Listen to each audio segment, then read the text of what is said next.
भूले खातिर लबदी रे खेली दिन रात पबदी। सुनिए पंडित जी खोली नया अपन बचारा बता दी कहिया भेंट होई भसारा से।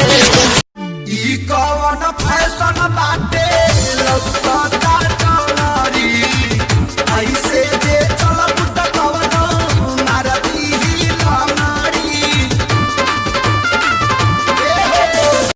मकई तुरिल से जादू जी के छुटा चरल बिया। 1 2 3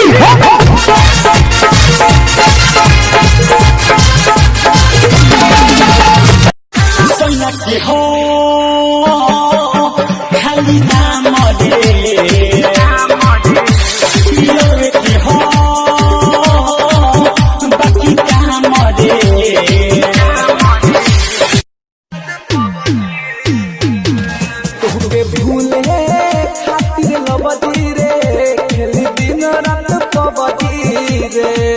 तुहके भूले खातिर लबदी रे खेली दिलावा जखन टूट जाता दारू खूब पी है रे कोनो छौड़िया के आपन दिल कहियो ना दी।